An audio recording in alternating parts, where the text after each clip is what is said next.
दरवर्षाप्रमाणे सुजलपूर या गावात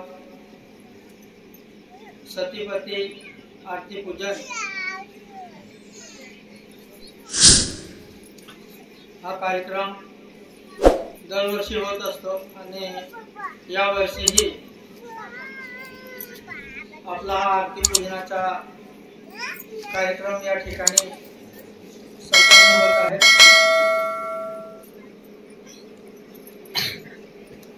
आज आप गुलाम बाबा, आप श्री रामनाथ जी बाबा, सती जगमाता यांनी जे 1937 साली आपल्यासाठी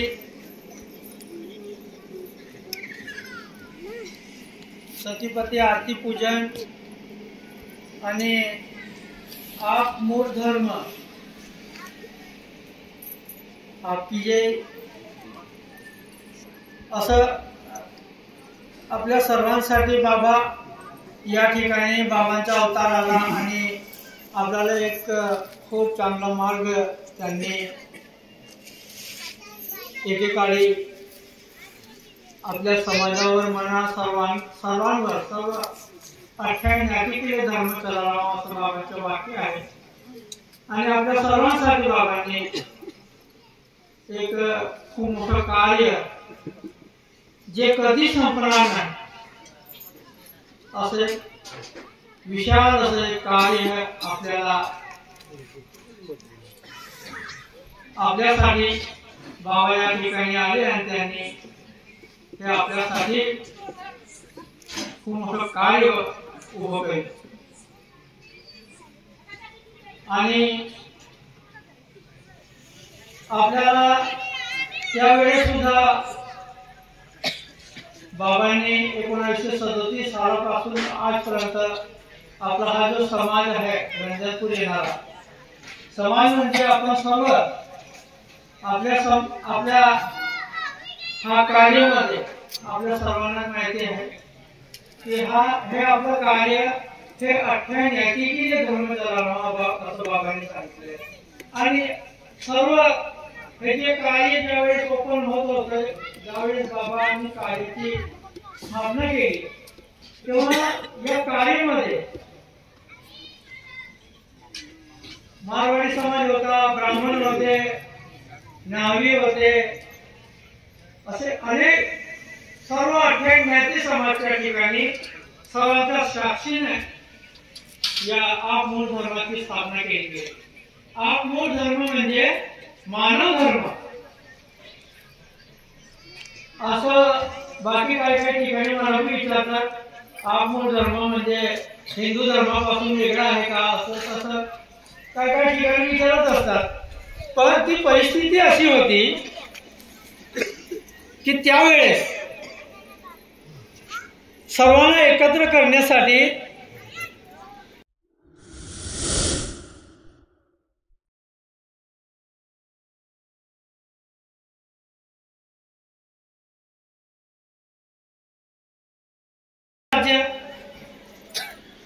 या ठिकाणी राजेशाही होती आणि राजेशाही असताना जो भी आपल्या भागातला राजा असायचा कोण मुसलमान समाजाचा राजा असला का त्याला सर्व मुसलमान धर्मामध्ये सर्वांना मारून झोडून मुसलमान करणे ही भाषा आपण ऐकतोच नेहमी। ही जर आतापर्यंत ती भाषा चालत आलेली आहे तर त्यावेळेस किती असेल असे धर्मांतर होत होते त्यावेळेस।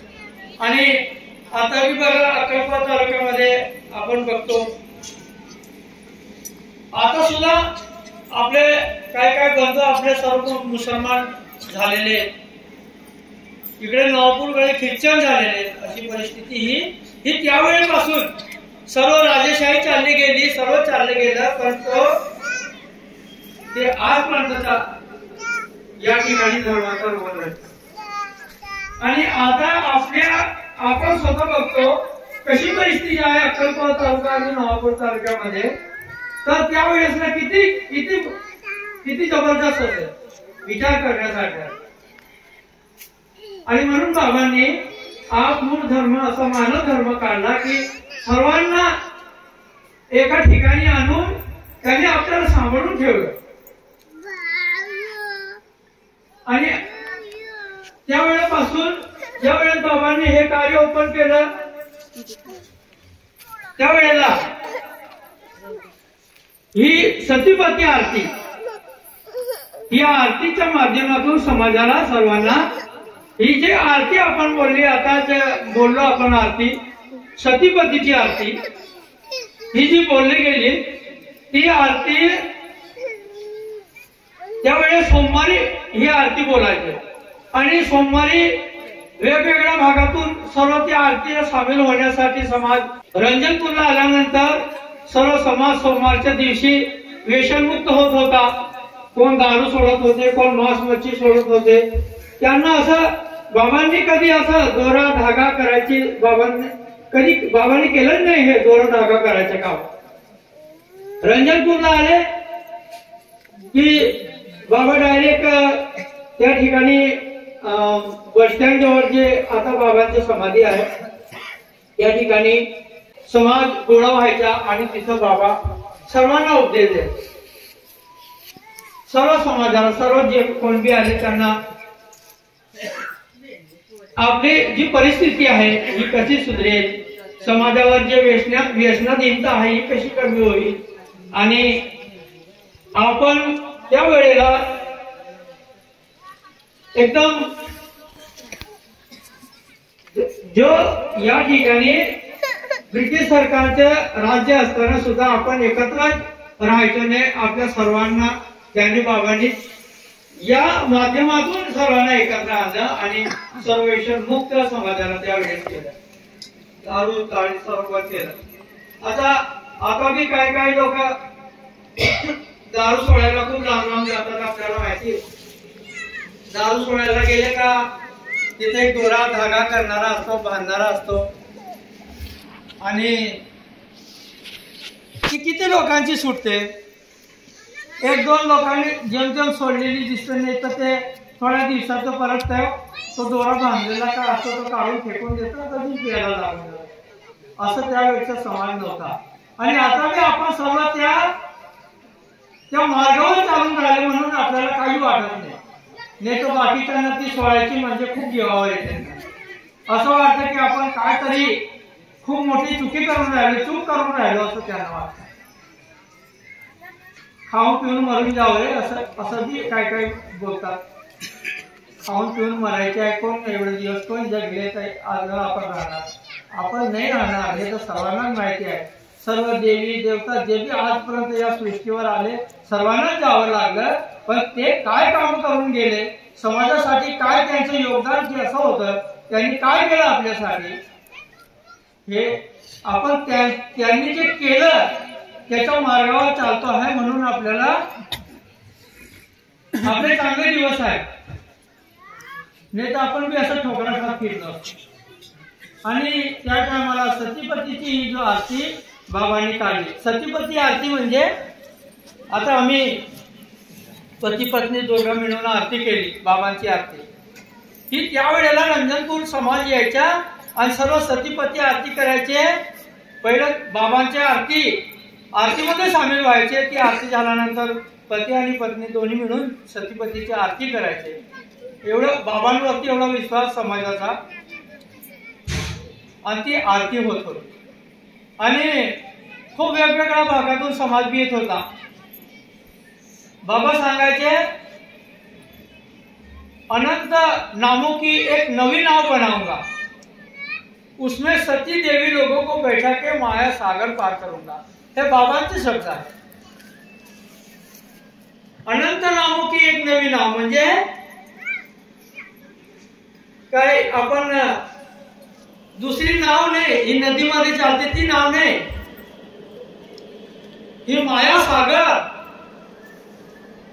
सागरची नाव आहे. आणि सर्व आपले सर्व आप परिवार या अनंत नामों की नवी नाव बनाऊंगा, इसमें सती देवी लोगों को बैठा के माया सागर पार करूंगा. त्या नाव मध्ये आपण बसलो आहे म्हणून आपल्याला काही वाटत नाही. ज्या दिवशी आपण त्या नाव मधून खाली उतरू त्या दिवशी आपल्या बाहेरची हवा लागते. आपल्याला सांभाळणारा कोण राहणार नाही. फक्त बाबा आणि फक्त बाबाही आपल्याला सांभाळू शकतात. नक्की या सृष्टीवर काय चालतं आहे आपल्या सर्वांना माहिती आहे. माय बापला आपण कोणत्या भाषेत बोलतो माहिती आहे आपल्या सर्वांना. किती वाईट भाषा आहे. बुड्ढा बोलतोय, बुड्ढी बोलतात, किती वाईट भाषा आहे.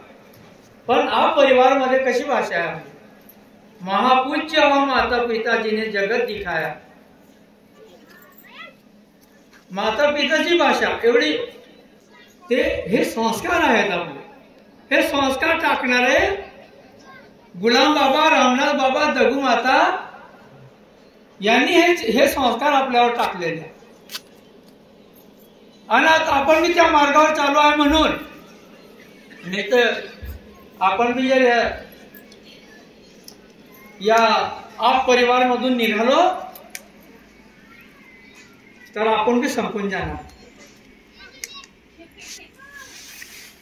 असं त्यावेळेला असा मार्ग हा बाबांनी शोधून काढला आणि तो आजपर्यंत चालू राहिला. त्यावेळेला ज्या वेळेस रंजनपूरला सोमवारच्या दिवशी आरती होत होती, आपण विचार करतो, पत्रिका वगैरे छापतो आपण बघा, कार्यक्रमाचे आमंत्रण देतो सर्वांना. 1000, 2000, 3000 पत्रिका बी छापल्या तरी 500च्या वरती लोक येणार नाही. पण त्यावेळेला असं काही नव्हतं, प्रसिद्धीचे माध्यम काही नव्हतं. पण त्यावेळेस लाखोच्या संख्येने ते शंकर विनायक ठकार एका पुस्तकामध्ये त्यांनी म्हटलेले आहे. ते जे गुलाम बाबांबरोबर राहणारे लोक होते त्यांनी ते लिहून ठेवलं. 1937चे पुस्तक आहे, आपल्या घरी आहे ते पुस्तक. आपण त्याचे झेरॉक्स प्रिंट काढून लोकांना देत असतो. ते 2 आणे किंमत आहे त्या पुस्तकाची. आणि त्याच्यामध्ये त्यांनी लिहून ठेवलेले आहे. ज्या दिवशी ते शंकर विनायक ठकार म्हणतात, मी एक सोमवारी गेलो त्या ठिकाणी, मला 25,000 लोक फक्त सोमवारच्या दिवशी दिसले. दुसऱ्या सोमवारी 50,000, तिसऱ्या सोमवारी 1.25 लाख असं समान रंजनपूर नावाला येताना दिसला. आणि कसं येत होता रंजनपूरला जी गुलाम ट्रेन आहे, जे आपण इतिहासात वाचतो, ब्रिटिशांच्या काळामध्ये गुलाम लोकांना घेऊन यायची ट्रेन होती असं आपण काय ठिकाणी ऐकतो. त्या पुस्तकामध्ये स्पष्ट म्हटलेले की गुलाम ट्रेन ही गुलाम महाराजांच्या नावाने सुरत नंदुरबार आगगाडी गुलाम ट्रेन असं नाव होतं त्या ट्रेनचं. गुलाम महाराजांच्या नावाने होती. आणि तिथं लोक समान उतरायच्या नंदुरबारला आणि पायी रंजनपूरला यायचं. रंजनपूरला येत असताना जी तापी नदी आहे, जो आता गुलाम महाराज सेतू बनलेला आहे, त्या ठिकाणी पहिले नावा चालायच्या आणि नाव मधील लोक रंजनपूरला यायचे. शंकर विनायक ठकार म्हणतो, मी एक दिवशी त्या नाव मध्ये बसलेलो होतो आणि त्या नाव मधल्या लोकांना मी विचारलं की बाबा तुम्ही कुठे जात आहे. तर म्हणे आम्ही रंजनपूरला जात आहे. म्हणे आम्ही रंजनपूरला जाऊन तिथं सर्व आम्ही वेशांती सोडून आलेलो आहे, पण आज सोमवार आहे म्हणून आम्ही जात आहे. तर त्याने विचारले की तू व्यसन आता करणारच नाही का. कोणी बी सांगितलं तरीही आम्ही व्यसन करणार नाही, दारू पिणार नाही, मांस मच्छी खाणार नाही, असलं व्यसन काही आम्ही करत नाही. आता आम्हाला भगवान देवाचं दर्शन होऊन गेलं, भगवंताचं दर्शन होऊन गेलं. आम्ही हे सर्व रंजनपूरला सर्व सोडून दिलेले आम्ही. तेव्हा तो म्हणे मी बी रंजनपूरला जात असतो. म्हणे मी मुद्दाम तुम्हाला विचारलं. त्या पुस्तकामध्ये नोंद आहे. गुलाम महाराज सेतू आपण वाचतोय, बघतो आपण त्या ठिकाणी. त्या ठिकाणचा खूप मोठा इतिहास आहे. त्या ठिकाणी गुलाम बाबा आणि फुल्या बाबजी, फुल्या कोळी करून होता तो. फुल्या बाबजी हे ज्यावेळेस असं दौरे असायचे, आपण कसा आता कार्यक्रम घेतला, असे बाबांना वेगवेगळ्या गावात असं बोलवत होते लोकांनी. त्या ठिकाणी बाबा जात होते. त्या ठिकाणाहून संध्याकाळचे टाइम होता, आता तर पूल आहे, तेव्हा पूल बी नव्हता. संध्याकाळचा टाइम बाबा म्हणे फुलं दादाने तर आपण थोडं पायी पायी चालून बघू किती पाणी आहे, नाही तर परत येऊन जाऊ, ती नाव केव्हा येईल केव्हा नाही. मग बाबा आणि फुलं दादा असं नाव असं पाण्यामधून असं निघून गेले. असं बाबा काय विषय काढला ते फुल्या बाबती सांगत होते. काय विषय काढला तो विषय मला लक्षात आला नाही, पण बाबा असं बोलता बोलता आम्ही त्या पलीकडे चालू गेलो आणि तिथं जाऊन मी झोपेतून जागा झालो की बाबा आपण तर तापी नदी पायी पार करून घेतली. तेव्हा बाबांनी त्यांना सांगितलं आता तर खूप टाइम लागला आपला तिकडून येताना, पुढच्या समयला एक दिवस असा येईल की या ठिकाणी असं वरून उडून निघून जातील लोक. आणि म्हणून त्या ठिकाणी खरंच त्या ठिकाणी ज्याचे वचन सिद्ध पुरुष होते ते त्या ठिकाणी पूल बनला योगायोगाने, त्या जागेवर पूल बनला. आणि म्हणून आपण शासनाकडे ती मागणी केली गुलाम महाराज सेतुकरण याला नाव द्यायचं, आणि ते मंजूर बी झालं. खरंच गुलाम महाराज सेतू त्या ठिकाणी उभा आहे. हे महापुरुष होते ते, त्यांना माहिती होतं पुढे काय होणार आहे, आणि म्हणून त्यांनी आपल्या सर्वांसाठी हे सर्व त्यांचं जे बी दिवस होते, जे योगदान आहे त्यांनी कधी असं पायी फिरले, ते समाजासाठी खूप मेहनत घेतली, समाजाला एकत्र केलं, समाजाला व्यसनमुक्त केलं. असे अनेक ठिकाणी त्यांनी कार्यक्रम घेऊन आपल्याला जागृत केलं. ते गुलाम महाराज हे ज्या वेळेला पंढरपूरला गेले, या जळगाव मार्गच गेले सर्व या भागातून, तेव्हा आपला मुंड्याच्या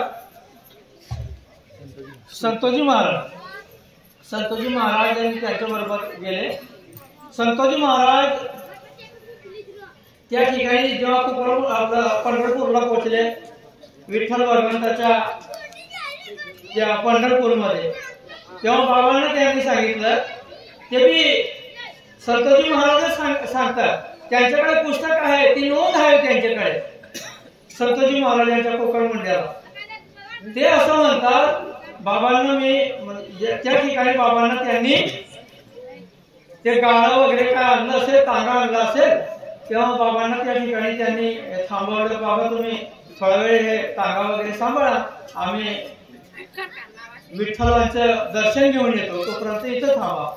आणि जेव्हा ते दर्शन घ्यायला गेले तेव्हा विठ्ठल भगवंताच्या शेजारी गुलाम बाबा उभे यांना दिसले, आणि त्यांनी सांगितलं अरे गुलाम बाबा तिथं उभे आहेत, विठ्ठल भगवंताच्या बाजूला उभे आहेत. गाळा आपलं तांगा आहे, तिथं काय चोरी बिरी झाली, काय वस्तू गेल्या, बाबा मी सांगितलं नाही, इथं येऊन गेले. आणि तिथून दर्शन करून ते लगेच तांग्याजवळ गेले. तेव्हा बाबा ते तांग्याजवळ उभे राहिले दिसले त्यांना, असं ते सांगतात संतोजी महाराज. मला त्या ठिकाणी बाबा अक्षरशः त्या ठिकाणी उभे राहिले दिसले, आणि मी त्यांना विचारलं की बाबा तुम्ही इथे कसं काय, तुम्हाला मंदिरमध्ये दिसले. तेव्हा बाबा त्याला बोलले तुम्ही तुम्हाला इथं रफाई करायला सांगून गेले, मी मंदिरमध्ये कसं काय येणार. आणि तेव्हापासून त्याला बाबांनी खरोखर तुम्ही अवतारी पुरुष तुम्ही आहात असं, आणि म्हणून तो एक शब्द आहे विठ्ठल अवतार सोडके गुलाम अवतार लिया है, असा जो शब्द आहे ना तो यांनी दिलेला शब्द आहे. असं बाबांचे असं खूप मोठमोठे त्यांच्याकडे कुदरती अशी शक्ती अशी होती, कुदरती ताकदच होती ती लाखो समाजाला त्याने 6 महिन्याच्या आत गुलाम बाबा रामदास बाबांनी 6 महिन्याच्या आत एवढा मोठा समाजाला त्या ठिकाणी एकत्र आणलं, सर्वांना व्यसनमुक्त केलं, आणि आपल्या सर्वांना एक चांगले संस्कार त्यांनी टाकलेले, आत्मीय परिवाराचे मोठे संस्कार, चांगले संस्कार त्यांनी आपल्यावर टाकले. अशा पद्धतीने गुलाम बाबांचा खूप मोठा इतिहास आपल्या सर्वांनाच माहिती आहे. रामदास बाबा सारखे जेव्हा गुलाम बाबा 6 महिन्याच्या आत त्यांचे जेव्हा निधन झालं तेव्हा रामदास बाबांवर ही जबाबदारी आली। रामदास बाबांनी दिवाळी हा उत्सव म्हणून साजरा करायचं ठरवलं। त्यावेळी उत्सव म्हणून साजरा केला। दिवाळी आपण जी दिवाळी करतो ना, महाशिवरात्र ही कार्याची ओपनिंग आहे आणि दिवाळी ही उत्सव म्हणून आपण साजरा करत असतो। आणि म्हणून त्यावेळेस दिवाळीला किती लोक होते, जेव्हा त्यांनी सतीपती दोघं मिळून मोजणी केली होती, त्या ठिकाणी लोक मोजत होते, त्यांचे कारभारी ठेवलेले होते। प्रत्येक ज्या भागाभागातून येणाऱ्या लोकांचे 9 लाख आरती समाज त्या दिवाळीला एकत्र आला होता, असं त्यावेळेची सुद्धा नोंद आहे। बाबांना एवढी गर्दी आपण पाहतो, त्या ठिकाणी एवढी गर्दी होती। त्यावेळेला 9 लाख जर आरतीचे लोक येत असत तर ब्रिटिश सरकारने त्यावेळेस घाबरून गेलो, बाबा हे तुम्ही एवढं कसं काय करता, एवढं लोकांना बोलून तुम्ही काय। आणि त्यावेळेला म्हणजे देशात आणीबाणीची चळवळ चालू होती। देश स्वातंत्र्य करण्यासाठी अनेक संघटना, अनेक क्रांतीवीर होऊन गेले, अनेक त्या ठिकाणी देश स्वातंत्र्य करण्यासाठी सुद्धा अशा चळवळीमध्ये भाग घेणं हे सगळं चालू होतं। आणि बाबांकडे एवढी मोठी पब्लिक म्हणजे काहीतरी ब्रिटिशांना धोका वाटत होता आणि म्हणून बाबांना ही आरतीवरती बाबांची त्यांनी बंदी आणली। आणि बाबांनी आरतीवरची बंदी बंद केलेली आरती सुरू ठेवली। शेवट बाबांना हद्दपारची शिक्षा त्यावेळेस ब्रिटिशांनी दिली। आपल्याला माहिती आहे, मध्य प्रदेशला आपण दरवर्षी जात असतो, त्या ठिकाणी सुद्धा आज बी एवढा मोठा जनसागर त्या ठिकाणी, आज बी एवढा मोठा समाज त्या ठिकाणी आहे। जे जुने समाज होते त्यांना ती गोष्ट आज बी माहिती आहे। नर्मदा पायर पाळणारा पहिला महापुरुष म्हणून आज बी नोंद रामनाथ बाबांची आहे।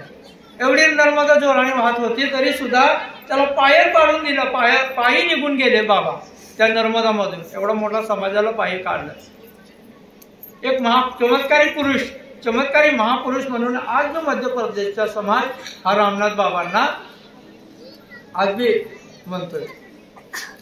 अशा आज बी त्या भागामध्ये एवढे 9 महिने त्या ठिकाणी बाबा राहिले, त्या ठिकाणी असे कितीतरी चमत्कार म्हणा, असं कितीतरी त्या ठिकाणी कार्यक्रम बाबांनी घेतले। आणि एक अजून रावला पाणी सारख्या ठिकाणी बाबा आले हद्दपारीच्या कायदा तोडून, आणि त्या ठिकाणी सुद्धा बाबांवरती कायदा मोडला। 2 वर्षाची शिक्षा होती बाबांना, फक्त 9 महिने राहून परत आल्यामुळे त्या ठिकाणी सुद्धा आपल्या समाजावर खूप गोळीबार झाला आणि खूप लोक त्या ठिकाणी शहीद झाले। शासनाचा आकडा तर 14चा आहे फक्त, पण त्या ठिकाणी असं बैलगाड्यांमध्ये असं आपला भाऊ परिवाराला असं बैलगाड्यामध्ये प्रेशर टाकून असं दवाखान्यात घेऊन जात होते। आणि तिथे गेल्यानंतर त्यांचे अंत्यसंस्कार सुद्धा डायरेक्ट जाळून टाकलं, त्या ठिकाणी काही कृपीने राहू दिलं त्यांनी त्या ठिकाणी। पण बाबांना तिथून जेलमध्ये घेऊन गेल्यानंतर त्या ठिकाणी प्रूफ आहे म्हणून ताडे साहेबांनी एक पुस्तक लिहिले, त्याच्या आधारावरती पुस्तक आहे, ते खोटं नाही खरंच आहे। असं हा बाबांचा इतिहास आहे। आणि त्यांनी जिथं जेलमध्ये जात होते बाबांना या ठिकाणी राहू देत नाही, त्यांचे खूप मोठा उपकार आहे आपल्यावरती। बाबांची अहोरात्र मेहनत केली, खूप कष्ट सहन केलं आपल्यासाठी। जेलमध्ये राहिले, खूप जेलमध्ये राहत होते, आणि आज आपले चांगले दिवस आज आलेले। तर आपण मजामध्ये पूर्वी आप परिवाराला जेवढे जुळलेले असेल तेवढे किंवा बाकीचे तर आता आपल्याला माहिती आहे काय चालू आहे सर्व। म्हणून या महापुरुषांनी जे आपल्यासाठी बलिदान केलेलं आहे ते आपण विसरायला नको, म्हणून आपण असे छोटे कार्यक्रम असंच घेत राहतो। आणि आयोजकांचे खूप आभार मानतो त्याचे की असे छोटे कार्यक्रम दिले, तर आपल्याला कमी वर्षातून एकदा तरी त्यांचं नाव काढायला संधी मिळते। आणि त्यांचा इतिहास, आजच्या जे पोरं आहेत, लहान लहान पोरं आहेत, त्यांना तो इतिहास माहिती पडतो. आणि असे कार्यक्रम घ्यायलाच पाहिजे प्रत्येक ठिकाणी, याची गरज आहे. ज्यावेळी ब्रिटिशांच्या वेळेला 9-9 लाख आरती समाज गोळा व्हायचा आणि सर्वांना व्यसनमुक्त त्यांनी केलं, तर आता तर खूप व्यसन आहे, त्याच्यापेक्षा तर आता जास्त असतील असं मला तर वाटतं. आणि म्हणून त्या कार्याची आज त्यांची गरज आहे. म्हणून रंजनपूरचे संस्कार हे आपल्या सर्वांवरती, ते लहान लहान पोरांवरती रंजनपूरचे संस्कार टाकायचा, बाहेरची हवा लागू देऊ नका, एवढंच मी आजच्या या कार्यक्रमाने बोलतो. आणि खूप उशीर झाला म्हणून थोडंसं मी इथंच थांबतो.